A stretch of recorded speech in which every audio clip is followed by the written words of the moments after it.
YouTube, what's going on? I haven't posted a video ever before, so for the reason for this one, well, I got some PowerSteps and there were a few procedures along the way that weren't super awesome, so I decided to do this video for, especially for my truck. I didn't see a lot of videos out there since this truck is a little old. It's 13 now, so 7 years old now this year.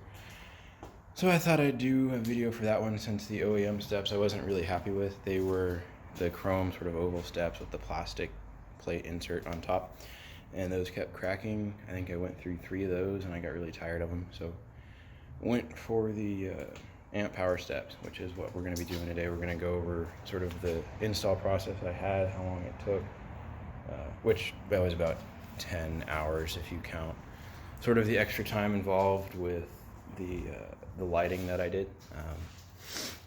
I didn't install the lighting that came with the steps just because they're dim and kind of dark and purple.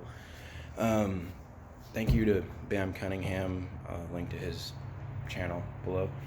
I saw this first on YouTube on his channel and decided to do the exact same thing, similar light strips. I didn't do any soldering, but ended up using some grease and heat shrink. It seems to have done the job pretty well. I've had it running for about a month now. Works great.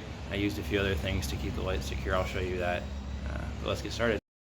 Over here to take a look at the truck now, just see how they operate. You got steps to drop down. The upgraded LEDs I was talking about, they're quite bright at night, so fortunately it's daytime right now. Great for shooting otherwise, but not so great for showing how bright these are. Go ahead and close this up for now. Take a walk around to the front.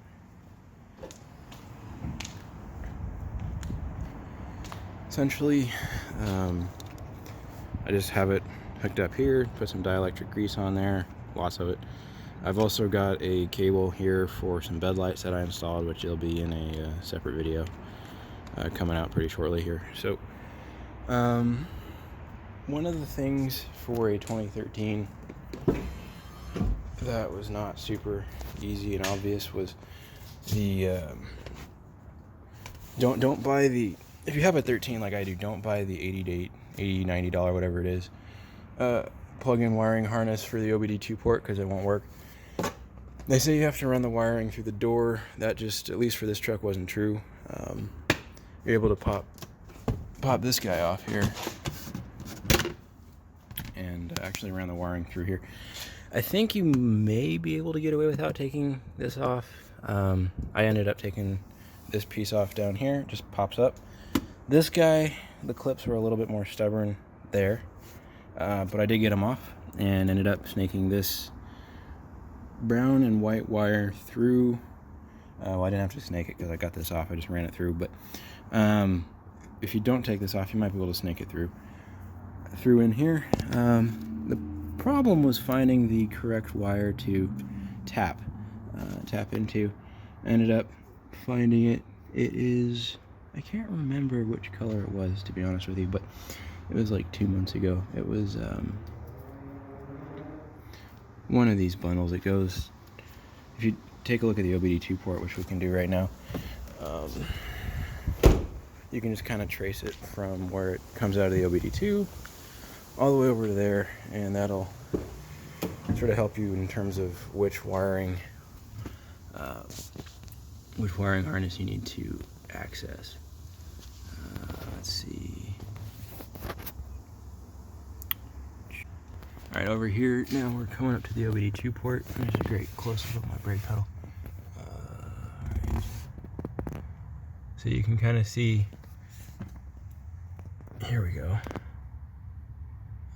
the body control module is the pink one. So you've got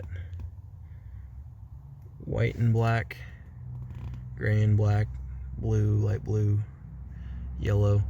So I basically just tried tapping all those colored wires on the other side. Come on out here.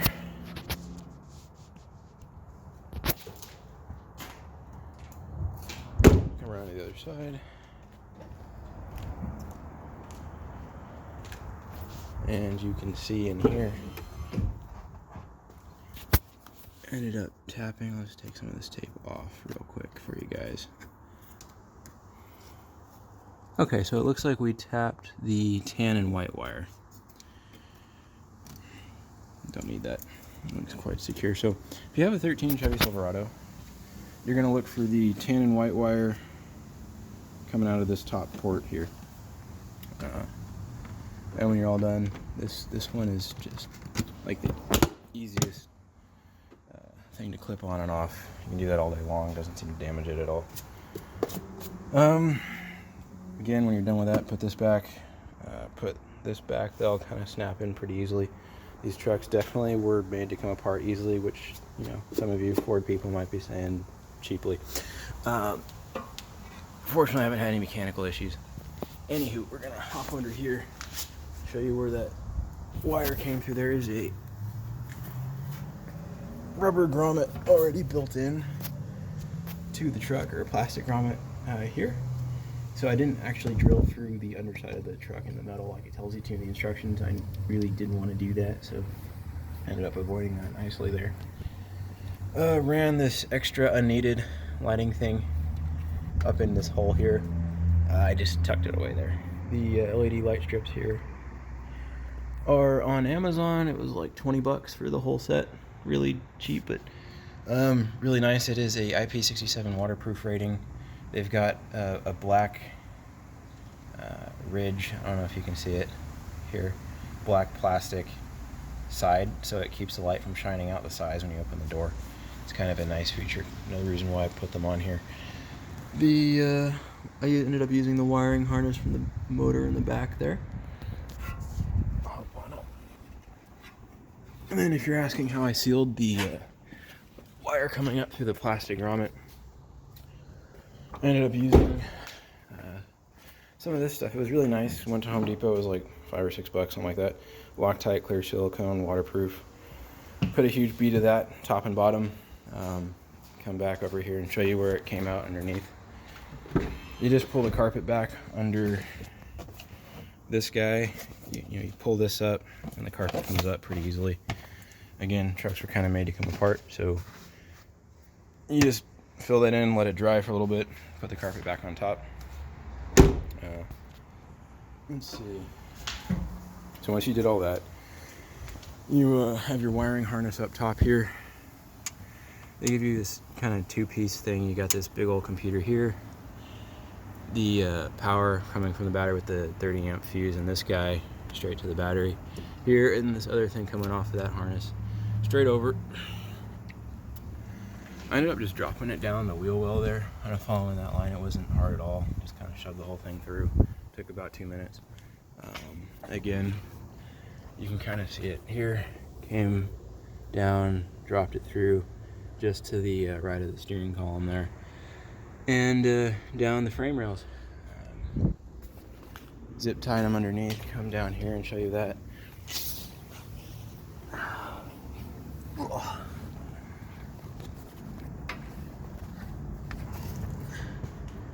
So down underneath here we've got a cable bundle coming through. Again, this one had a driver's side has a rubber. This one's rubber, not plastic. Tie into there. This cable comes up. Similar sort of function as the passenger side, and you pull off that same sort of port. Tie into, I believe it was the blue and black wire up there in the driver's side area next to the OBD II port. I'll show you that in a sec where it was. Anyway, this just kind of runs down here, zip tied to the different spots. I took the old, factory running boards off, and that was pretty easy. Left the old clips in that the running boards were using to mount these guys. Come on down here, everything just bolts up pretty simply. You can see there's all kinds of sort of floor access ports if you needed them, but don't need that one. This is kind of where I ran the, you'll see here, I'll show you what I did for the lighting next, in terms of making those connections. Just turn this off real quick. Again, if you put your foot on it, lights turn off, won't roll back up. Okay, so get some light for you guys. So coming down here, this is where the wiring harness ends. I used, again, you get this off Amazon, I'll throw the link in the video.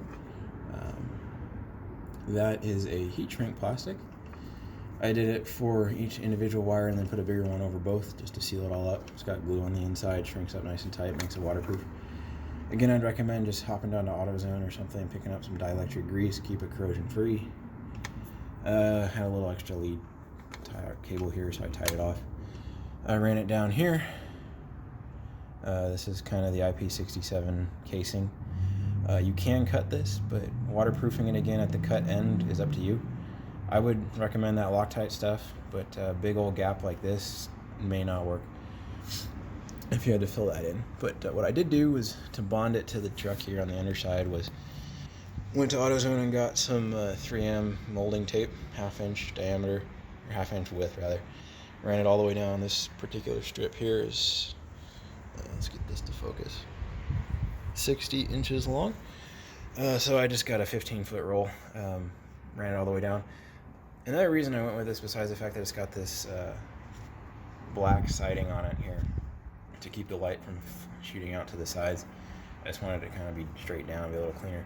The other reason I went with this is it also came with 3M tape, so I've basically got 3M tape already on this strip, bonding to the 3M tape that I installed on the truck. And then I'm sure you can kind of tell it's a little shiny. That is the Loctite silicone glue, acting as a seal, keeping water from getting into that 3M stuff. I know it does a pretty good job of holding onto the molding and body panels. I just didn't want water to get in there. Being that it is on the underside of the truck, you'll be getting a lot of, puddles and splashes, especially if you head up in the snow kind of often like I do. So that kind of seals it off, where if you're just going through a car wash, you don't want to have all that extra water getting in there, and last thing you want is you're driving down the highway and you happen to have you look down in the rearview mirror and see a strip of lights flapping on the side of the road there. Anyway, this is kind of what the strip of lights looks like. If you come down from the side, it's doing a pretty good job here of keeping that light from shooting off pretty bright. Sort of as you're walking up to it, it's a little bit more subtle, but then really does a great job of lighting these up. I'll give them back at night and shoot a little bit and show you guys what it looks like at night. Coming back up here to the driver's side, pull this piece off. If you have a Chevy, again, the tab for that is down here. Just pull back on this guy, put that on the seat here, and you can take a look and get some light on this. The kit actually comes with these pretty nice taps, especially for I believe it's like 18 or 22 AWS wire, really small stuff. The factory wire that we tapped into is this black and gray. This is the one that you see running down below under the floor here. Again, just took off this panel, pop the carpet up. Taking off this panel, you might be able to get around, especially if you pull the carpet back quite a ways. You have a whole lot of access down in here. Again, you don't have to tap into it way up here. I just did because it was easier to follow to the OBD II port. Again, I believe that stands for on body something. It controls or sort of tells the car computer what's going on with the doors, at least for this purpose, this wire does. So you got that connection made there. Go ahead and put this guy back. Again, this is one of the easiest panels in my experience. Taking the dash apart, put on and off.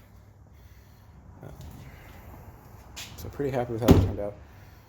This whole wiring setup wasn't too bad. The lighting took a little bit of time, especially running that silicone down it. I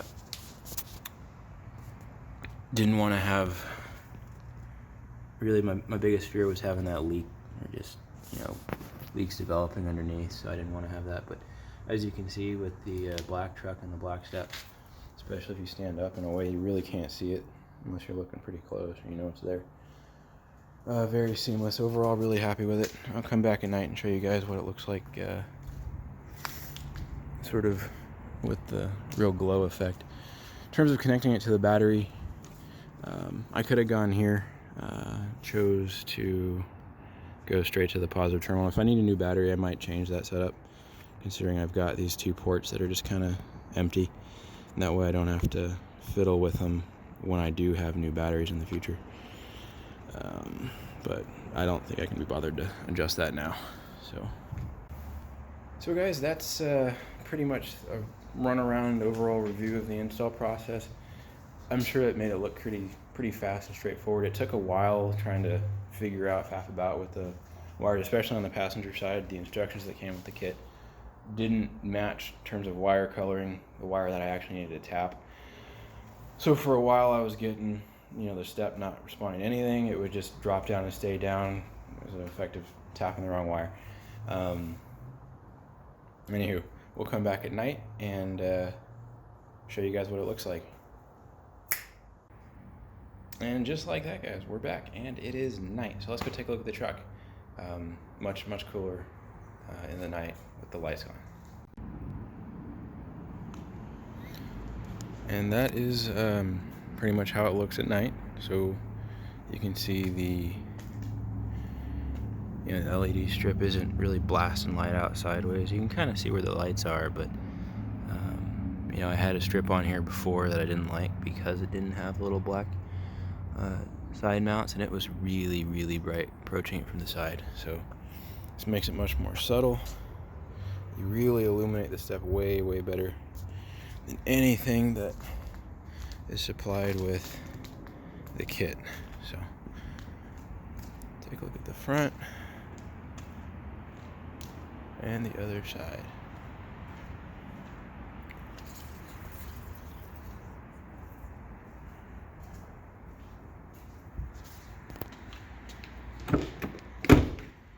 As it closes, see that there, the lights won't shut off because the other door is open. Fortunately, the programming computer on here isn't sophisticated enough to know to only turn off one side. Both doors shut though, the lights will go off. Just like that.